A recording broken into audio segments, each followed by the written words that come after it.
Okay, hi everyone, and welcome to another episode of What Does This Button Do? It's an educational show about smartphones and tablets. So let's see if I can get this thing going.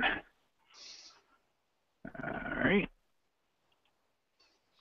and here we go.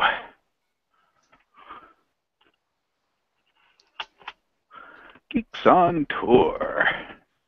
That's us. Okay. Well, anyway, I'm Jim, and along with my wife, Chris, we're Geeks on Tour. And we do this show because it's so much fun. But do you think your smartphone is smarter than you? Do you have questions about your Android or iPad tablets?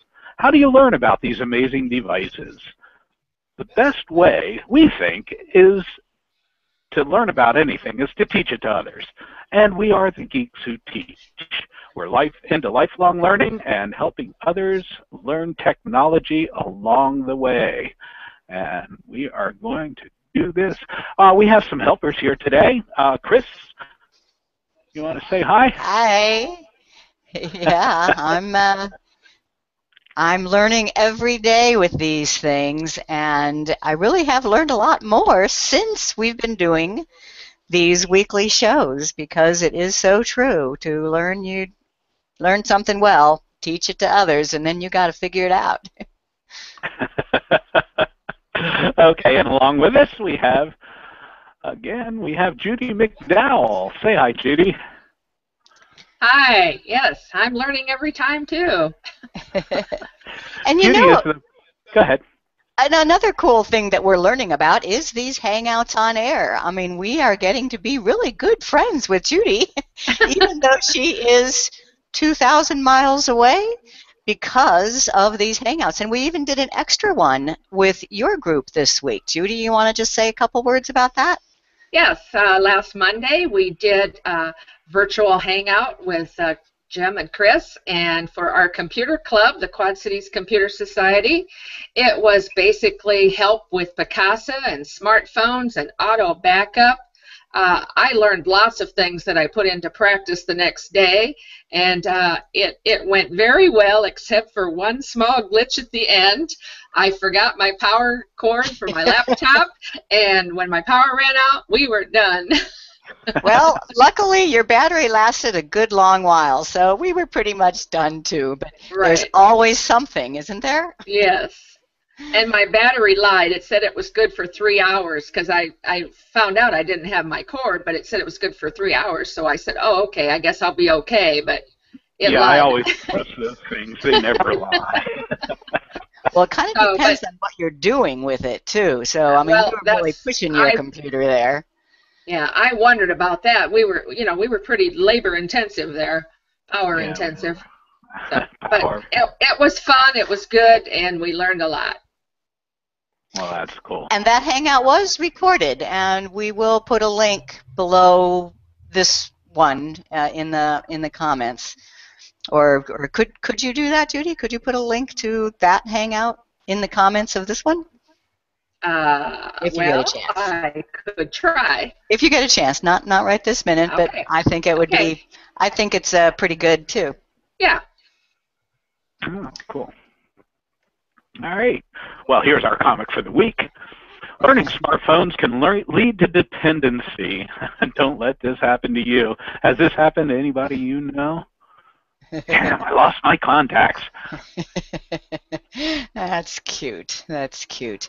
But I would like to add, on a serious note about that, our topic in last week's hangout was using Gmail. And if you do, then your contacts are in the cloud. I mean, I have bought 2 new phones since I first started using smartphones. And each time I bought a new one, all I had to do was give it my Google account, and all my contacts were back. I did not intentionally back them up. It's just the way Gmail and Google works. And the Android phones, too. Okay. Right, but that was on the iPad as well, because I used Gmail on the iPad. Yeah, okay, cool. All right, where we've been this past week. Last week we did our episode 5 in Gundy's Garden near Sequim, Washington, and we traveled down the Olympic Peninsula. So today we are in Albany, Oregon, here for the Country Coach Friends Rally. That starts tomorrow. So we have this day free. That's why we like scheduling this on Sundays. There's usually not a conflict. And boy, this last week, we have taken so many pictures. So I'm going to talk a little bit about the smartphone cameras today because we have so many pictures to show of the Olympic Peninsula. Oh, and that was a wonderful, wonderful trip. All right. So we are going to try and stay kind of... Am I back? Yeah. We're going to try and be organized about the show and keep it to about a half an hour. We'll start with the beginner's lesson. Chris is going to do that in a minute. Something important for beginners, or at least what we think is important to know about their phones and tablets. And we'll show both the Android and the iPad. We'll talk about Chris's new Samsung S5. A lot of people have this particular phone, and we're still going to feature that in this piece here. So, and then I'll do an app of the week. This week it's called Liquor Run. That's a fun app, free for Apple and Android.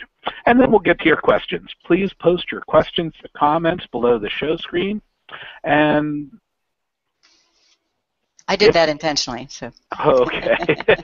So if we can, we'll try to get to them in the live show. Otherwise, we'll try and answer them later on. And the show is recorded on YouTube and will be available for viewing later on. Chris? Okay, yes. Our beginner's lesson, and I'm showing the iPad first here. Our beginner's lesson for this week is about back. On the Android, there is actually a back button, but there are ways of going back on the iPad as well. So I'm going to start with that, with the iPad. Okay. So you seeing that okay? I need to come down a little bit. All right.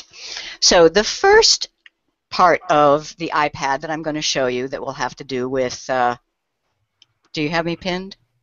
Yeah, okay. You're good. Okay. It's swapping back and forth on this one. You.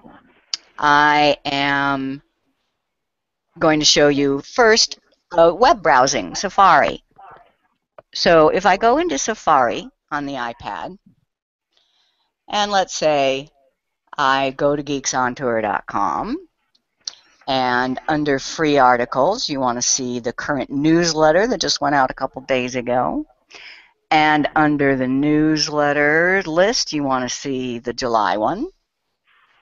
And then under the July one, you want to go to smartphone photography and read more. Now, what do you say? I want to go back.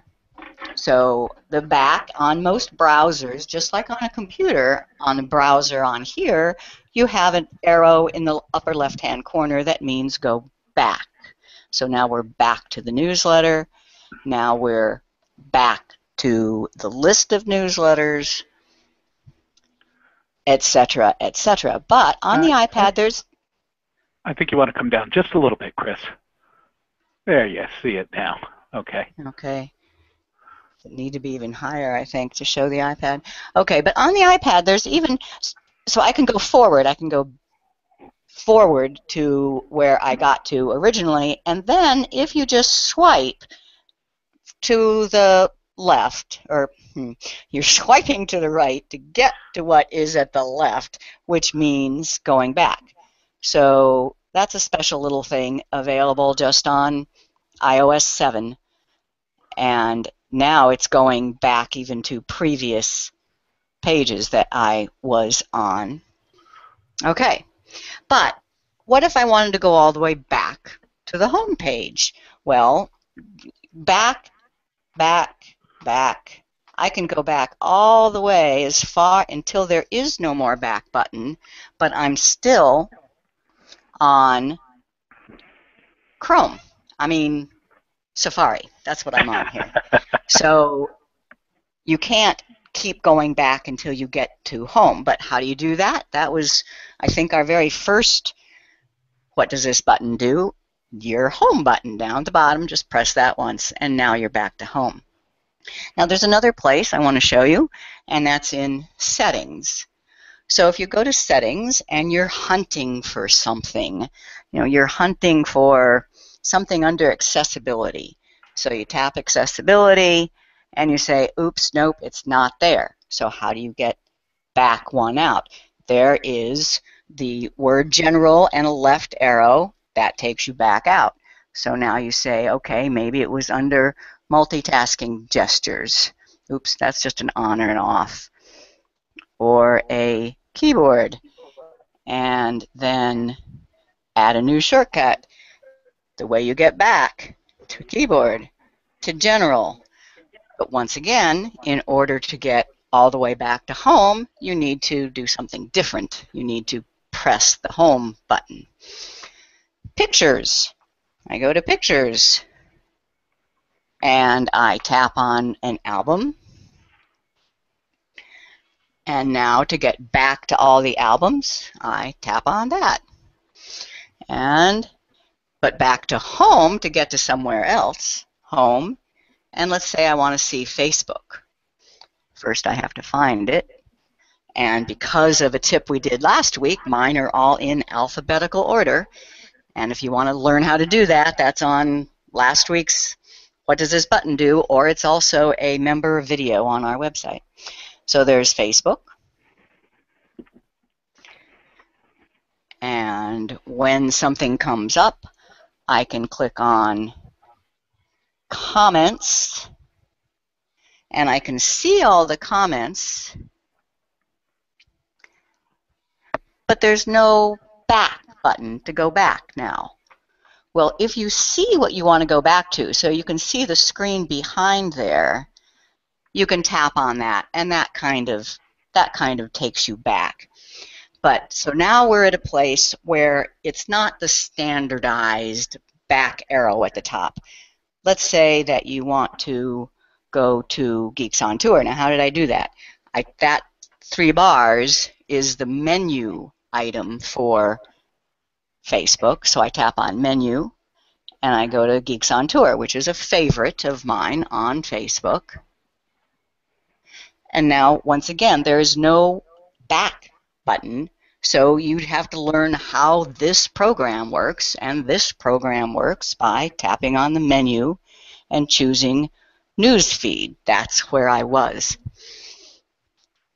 Okay, now I want to go to Map. So we use, and it really doesn't matter, Apple Maps or Google Maps. I'll use Apple Maps. And let's say you want to navigate to somewhere. So I'm going to get directions, and I'm going to say, oh, take me to Denver Botanic Gardens. It's just a little ways away from here. But it is a cool place to go. Oh, yeah. And we have amazing pictures of that place. We were there during a Chihuly glass exhibit. And if you wanted to actually navigate, then you tap on Start. All right. Starting route to Denver Botanic Gardens. Head south on Expo Parkway Northeast, then turn right onto Knox View Road East. Okay, so we are now getting voice-directed turn-by-turn directions. So this is going to go on for a while. What if I want to do something else? How do I get back out of here? The only thing that's available to me in the upper left-hand corner is End. Well, I don't want to end it. I want to go back and look at pictures. Well, I could just go to Home and go to Pictures, but that's also what that double tap. If you press the Home button twice, that takes you to your most recently used, and I could tap on Pictures. Now, if I want to go back and watch the navigation, what do I do? Well, I could do that double tap or the Home, but for a program that's actually running, actively running in the background, it's showing up here. I mean, navigation is actively running. I could be writing emails, looking at pictures, and when it comes time to make the next turn, it's going to tell me. I'm going to hear that voice. It's actively running. So right there, I don't know if you can read it. It's awfully small. It says touch to return to navigation. So that's just up in that notification bar, touch to return to notification. All right, well, I hope that you learned a little something there. There's often a back arrow to get you back to the next level within a program. But once you get to the beginning of a program, there's no more back. Then you have to press home. And some programs don't have that back. You have to learn how they operate.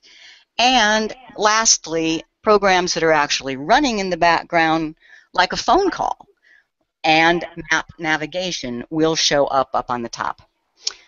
Okay, now let me take you to Android devices. First, I'm going to show you Jim's Nexus 7 because its buttons are different from mine, so I want to show you that. Bring it down. Yeah. Okay, so it has a home, a back, and a multitasking. Can you see that? Yep. A home, a back, and a multitasking button. But they are soft buttons. So for example, those aren't etched on the screen anywhere. So if I turn the device this way, the buttons have moved. That's kind of nice. Ones that are etched on the screen will still be over on the right, even though you've moved the device.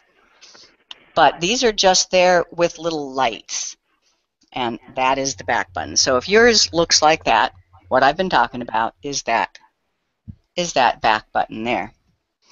Okay, now I'm going to show you on my phone, and this is where I'll stay for a little bit. I go to home, and I'm talking about that's the back button, and that's the multitasking button, and then we have the home button in the middle. Now, these are etched in the screen, but you only see them when the light is on. You notice that? After a couple of seconds, the light goes off. So the number one thing to know about this back button is it's there even if you don't see it. So if I touch right there, I get a little bump. It's called haptic feedback, when you feel the phone actually bump your hand a little bit when you touch the button. So that back button is there. When I first got this phone, the light never came on. And that was, I was saying, where did my back button go? Where's my multitasking button? It just disappeared. Well, let me show, if that ever happens to you, let me show you where it is. If I go to settings, so by pulling down from the top, tapping on the gear, and it's the display setting, so because it has to do with the display of your device, and it's this one, touch key light duration. If I tap on that, notice there is the option to have it always off. Now, why would you ever want that? That was really disturbing to me, but I can imagine. Now I know that the back button is to the right of my home button, whether I see it or not. So maybe I would want to turn the light off and save battery power that way. Or maybe you need to see it all the time and you would want it always on. I think I'll leave it always on just for this demonstration. Okay, so now I'm going to look at, well, let me pause for just a second here. Any oops. I'll get it. Just to make you do several things at once, Judy, I'm just wondering, do we have any comments or questions so far?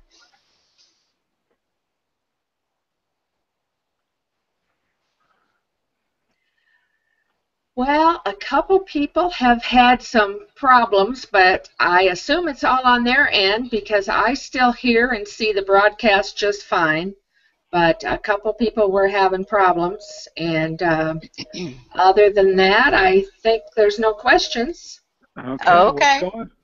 Okay, and for those of you who do have problems, realize that this is recorded. So if something goes wrong with viewing it live, you can see the recording. Jim, you had something? No, I was just thanking Judy. Oh, okay. Thank you, Judy. You're welcome. Okay, so what about the back button? I'm going to go to my browser on my phone, which is Chrome, and let's say that I wanted to go to geeksontour.com, just like I did on the iPad. It looks different here because it has to adjust itself to this smaller window. So if you want to go to the menu item and get newsletters, you just tap right there. But notice that there is no back button. I honestly hadn't even noticed that until I prepared for this lesson. But why? Well, think about it. If the developer of the Chrome app says, well, why should I build a back button into the software when the user of an Android device has a back button built into the phone? So if you want to go back, you can just press the back button, and when you get to the beginning of where you started, it should even take us back to the home. So that's the difference in the Android. Because we have that back button hardwired into the phone, it can keep going back and back to even separate apps where we were before until we get to the home screen. Once you're on the home screen, it won't go back anymore. That is it. And same thing with like Facebook. If I go to Facebook, now, and here you'll see that the app is a little bit different. If I go into comments,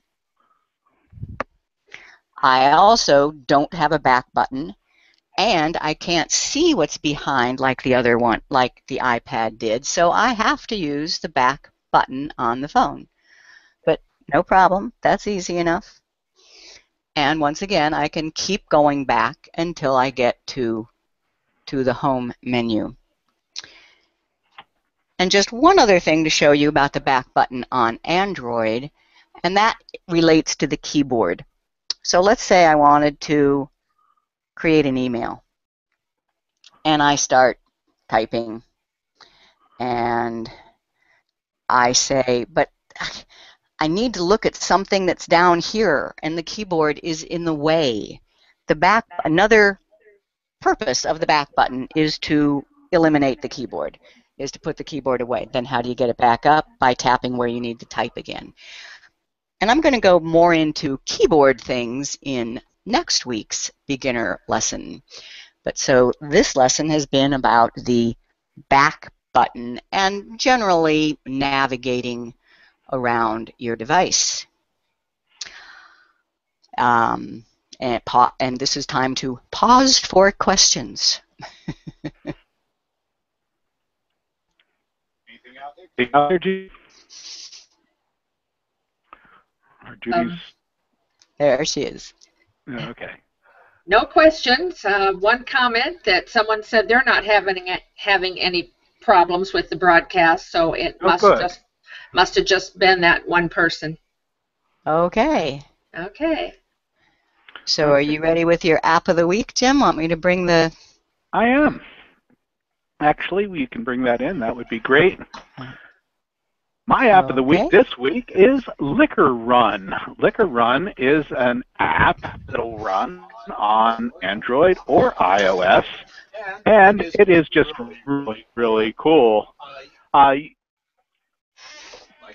all of the others, you go to the Play Store or to your App Store on the iOS and download the app. It's free. You'll find Liquor Run and let this thing going. These are some screenshots. We travel and we like wine and beer too, and occasionally a little bit of Crown Royal for the boss. And it's really to have an app that tells us what is available in the area where we are. Now, if you live in one place all the time, you're going to have but when you're in a new town, you don't know where things are, you don't know what the laws are, you're in a different state or a different county, and it changes from state to state. So it's really nice to have this information. Let's see, I'm going to switch to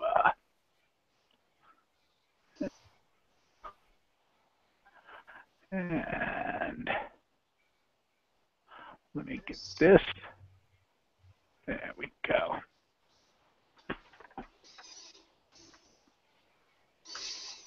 Now I have my Liquor Run here somewhere. Hit my home button, and it's in my travel apps. Liquor Run Mobile. Bring it up, and where it's at. So search for alcohol close by, downtown liquor store. I can drive there, get turn-by-turn directions. I can call the store directly from the app, and I can find closing times in the area. This is what's really nice about this app, in my opinion. It tells us that we're in Oregon. It knows where we are. Closing time is 10 o'clock for liquor stores. It is now 11:27, and I have that much time to get to the store.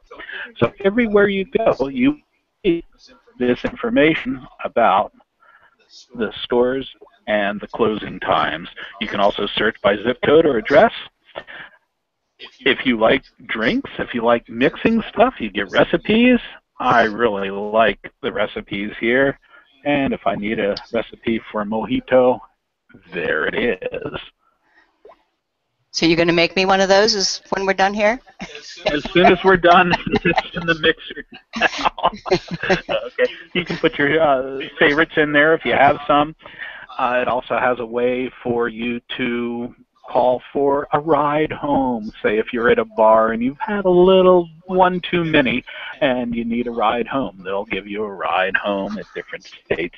And you can always add stuff to this. So that's my app of the day, Liquor Run. I hope you enjoy it. I know I will. Okay.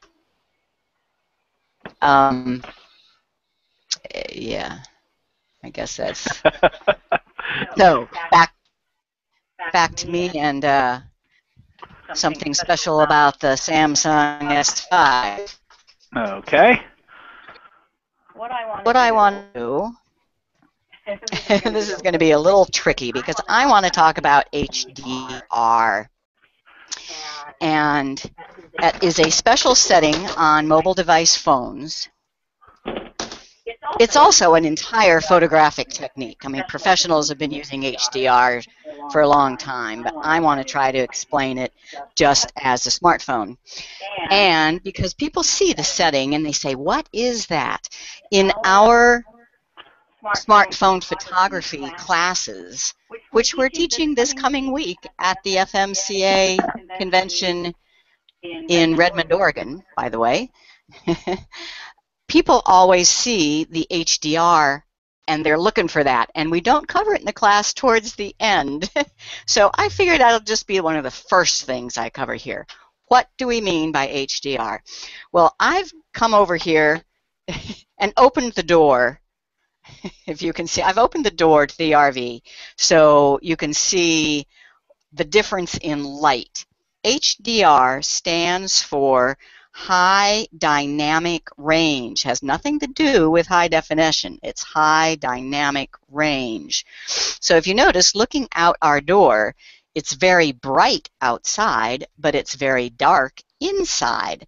Now this actually is not a good, this is too extreme an example, but notice when I move my view over to inside to this beautiful weaving that my friend Erin made for me, you can see the colors in the weaving. But if I move my view to outside, the exposure has to change and the weaving goes completely black. All right, now I'm going to show you with the phone. Here we go. With my phone and the camera, and you usually hold a camera landscape like that. But hopefully you can kind of see the same thing. In order to expose for the light outside, it has to make the inside just completely black. If I move over, it re-exposes for the inside. I think you can see that. So what if you want to take a picture that has both bright and shaded areas? That's called high dynamic range. It's a dynamic range of light. Bright light, shadows. That's what HDR is for. And on the Samsung Galaxy S5, it's this little guy right over here where it says off. If I tap on that, it now says HDR. And the cool thing is you notice right away. See how you can see some of the colors in the weaving now where you couldn't before? As I say, this is not a very good example because it's so drastic between outside and inside. We'll show you a sample on the computer in a second. But if I take that picture, oh, and I have the flash on because this example is so drastic that you might even want to fill flash. So I'm going to go into settings and turn the flash back to auto just because I didn't mean to have that on. All right, so now you can see the weaving, you can see outside. I take the picture and we view the picture. All right. Still not the greatest, but a lot better than without HDR. So I'm going to press the back button just to go back to the camera and turn the HDR off and take the picture. And now look at that picture. And notice you cannot see the weaving at all. It's just black on the screen. Now I'm going to show you the iPad, because that is a very good special feature in the Samsung, but iPad does have HDR, and iPhones, of course. So in the camera, it says HDR off, and notice how the weaving is pretty black, and the outside you can't see. I turn HDR on, and the thing is, the view does not change. The photo that's taken does, but there's no kind of preview like there was on the Android. So I take that picture with HDR on, and I'll take the picture with HDR off. Now we'll look at the resulting pictures, and you can see a tiny bit of the weaving and more there. Now, why are there three? And you can tell which one is the HDR. Can you see that? In the upper left-hand corner, there is a little box that says, you can see it? That says, this is the HDR one. All right? And what's that one? This is the normal exposure copy. Because the way HDR works, it actually takes 3 pictures: normal exposure, underexposed, and overexposed. Then it puts them all 3 together for the HDR copy. And in the iPhone, iPad, there's a setting under camera for HDR to keep the normal exposed photo in addition to the HDR, rather than just giving you the HDR results. Okay, well, we have a lot more about that on our website, and actually I want to show. So I'm going to screen share on my computer here, and go to our website, and under free stuff and newsletters, And if you don't get our newsletters, please click on the newsletter subscription icon and sign up for our free newsletters. Here's the one that just went out this week. And there's an article, there's lots of articles in it. Oops, what did I click on? How did I click on March? That wasn't what I meant. Okay. I meant July. Well, I'm just going to go straight to articles. This is a chronological listing of all the articles, regardless of what newsletter they came from. And here's the one on smartphone photography.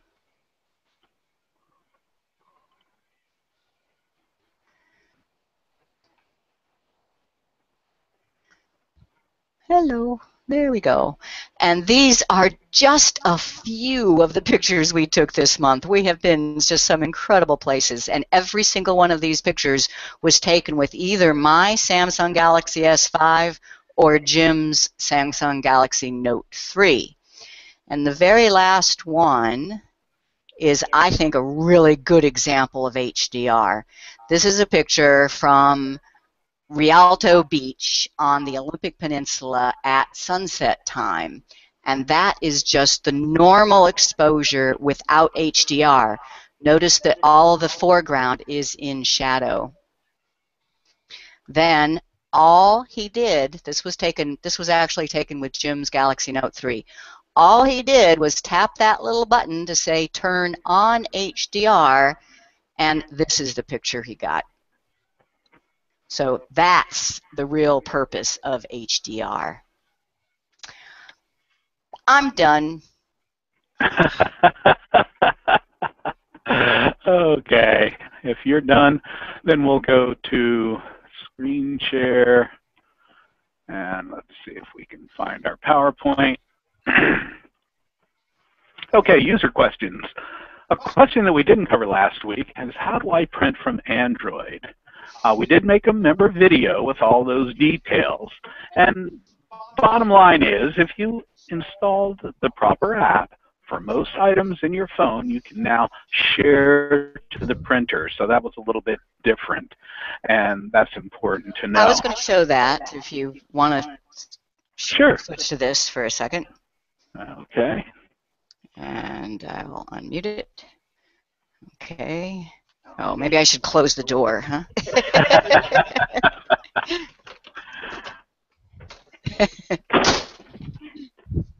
Okay.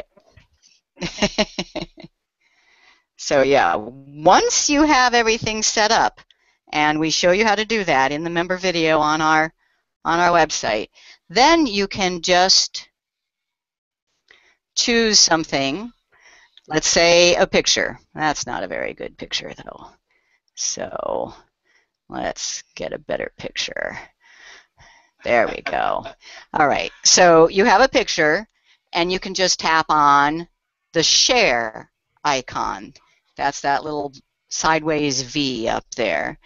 And one of the things that you can share to is the printer. So once you have it all set up, it's quite easy, and you just print. That's it. I'm not actually going to do it. I just wanted to show that it's easier than it sounds in going through the video of setting it all up.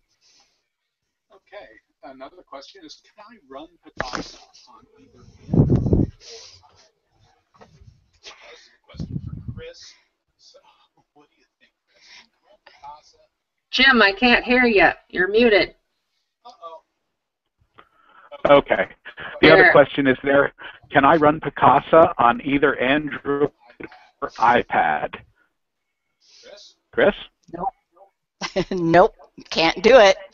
And I wrote a complete article on that on the Picasa Geeks website. So that's another, if you're into Picasa and pictures, you should also subscribe to our Picasa tip of the week.